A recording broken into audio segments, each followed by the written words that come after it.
I think one of the most interesting thing about like the existing AI index is that it oftentimes includes like a well-diversified tech giants like Microsoft, et cetera, that has multiple lines of business, and they're not necessarily getting as much exposure or as much of the upside or volatility behind something that's exclusively AI.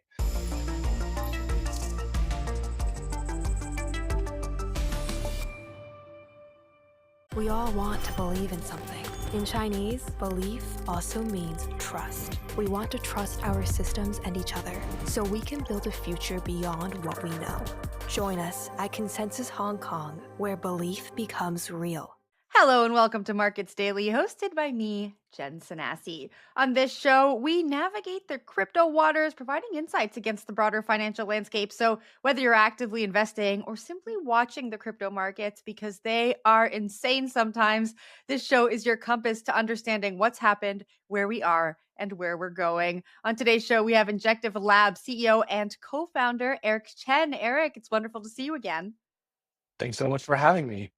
Of course. Well, you have some news this morning. Helix, a decentralized exchange built on Injective, launched an AI index perpetual market. This is giving investors exposure to stock and crypto AI related assets all on chain. I know that's a little bit of a mouthful. Just lay the foundation for us. Talk to us a little bit about what this is and who the ideal investor is.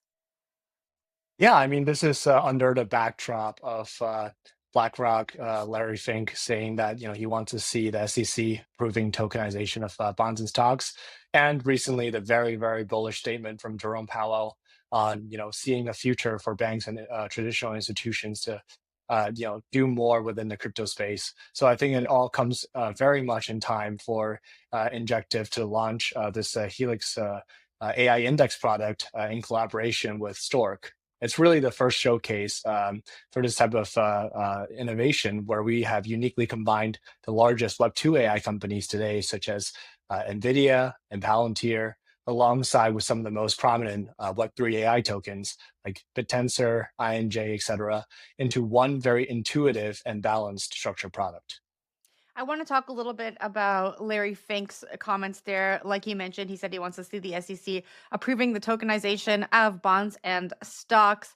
Talk to me a little bit about what's driving the desire for bringing traditional assets on chain, because now we're hearing it from these traditional finance giants like Larry Fink, and of course, the folks like you who have been building in this industry for a long time. Are starting to bring products like this to more of a mainstream audience. So, talk to me a little bit about the drivers. I mean, surprisingly, our goal is kind of the same. It's to enhance, this concept within traditional finance with on-chain crypto rails to really reach a globalized and democratized scale. So AIX is obviously a major step towards that. That creates a seismic shift for the financial industry at large. And of course, folks at BlackRock are going to do more to bring their products out to more audience, to a globalized audience as well, and to bring it into like the younger folks who are more interested in crypto rails rather than TradFi rails. Talk to me a little bit about the benefit to investors here. What's the benefit to bringing products like this on chain? Yeah, so basically, for the AIX index, it's very interesting because it combines both the crypto world and also the TradFi world. And it's accessible, easier than ever for any person who's onboarded via, the crypto world, and being able to like access it on the premier decentralized exchange as Helix within one click to purchase a product instead of going through, the brokers who has to call up, different types of like issuers who has to, go through a whole onboarding process for you to engage with them. And I think this is truly what really removes the barrier of access and of entry for the global audience. Because in the U.S., it might be very easy via Robinhood, but kind of like in the greater world, it's been very, very difficult. You mentioned some of the challenges there with investing in traditional financial products. And I think for you and I, folks who operate in this world, it's really easy to understand how this makes investing more accessible to a broader audience. But there's still that challenge of bringing that audience to this ecosystem, helping them understand what decentralized exchanges or the centralized one is, like just helping them understand how to interact with these products. Are you thinking about that, or is this product really for the Web3 native for now? And you're maybe thinking about that broader audience later? We're always thinking about kind of blurring the line between the broader non-crypto audience and also the crypto native audience. And for our case, it's about making sure the UX and onboarding process is as Web2 as possible to prevent the users from, getting too distracted or getting, scared by all the on-chain wallet management, all the, on-chain transactions and stuff like that, and also all the, complexity behind gas payments. And Helix is a product really to build for that to ensure, there's gasless payment, the onboarding rail is as seamless as possible. And for those untrained eyes, it might just look like or feel like a centralized exchange or like a centralized application, when in reality everything is on chain. That's always been the goal for Helix and for Injective as the infrastructure that powers it. Talk to me a little bit about how this index compares to some of the other AI investment vehicles out there. You already mentioned it is a mixed bag of Web 2 AI companies and some Web 3 tokens, but tell me a little bit more about it and how it compares. Yeah, I think one of the most interesting thing about like the existing AI index is that it oftentimes includes, like a well-diversified tech giants, like Microsoft, et cetera, that has, multiple lines of business, and they're not necessarily getting as much exposure or as much of the upside or volatility behind, like something that's exclusively AI. And adding that, marriage between crypto and also AI adds that level of like projects are exclusively focused on kind of like this AI vertical, and also adds more interesting like financial upside or like volatility behind these basket of assets. Just having this conversation with you, I think about the future of traditional finance merging with DeFi, and I think this is a product that kind of really takes us in a step in that, I guess, a step towards that direction. Talk to me about how you are envisioning the future. What do you think the future of traditional finance integrated with DeFi looks like?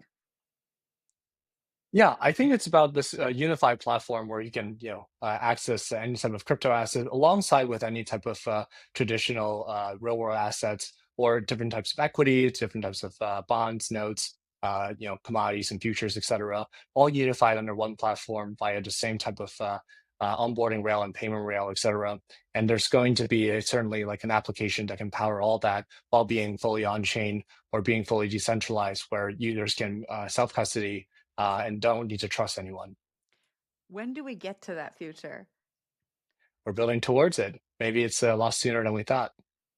I mean, I look at how quickly regulation has shifted um, to allow products like this to exist and to allow more access. And I think you're right; things are happening a lot quicker than one would have thought even just a year ago.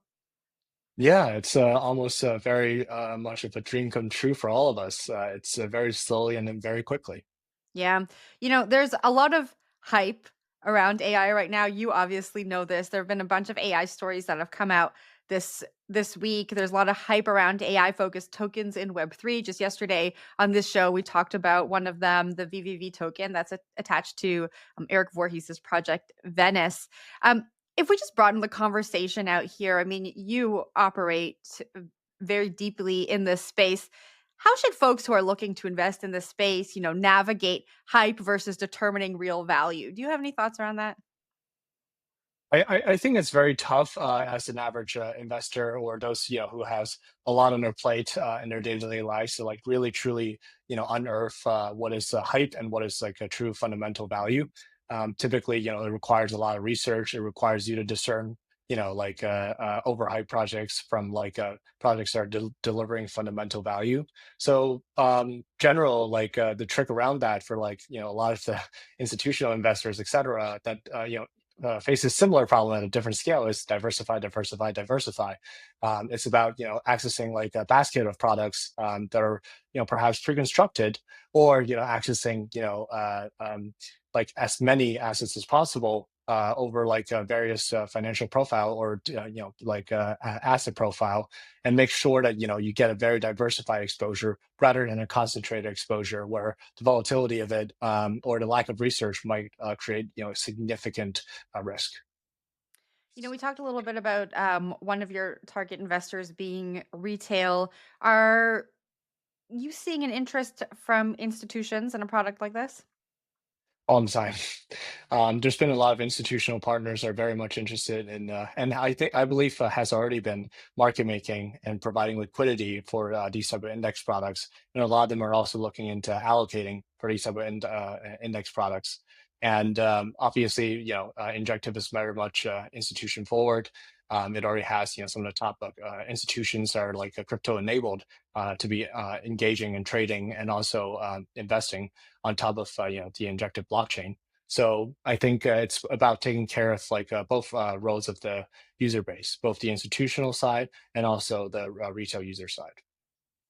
Eric, we're going to have to wrap it there. Thank you very much for joining Markets Daily. Congratulations on the launch today, and I'm sure that we will chat again soon. Thank you so much. Have a good day.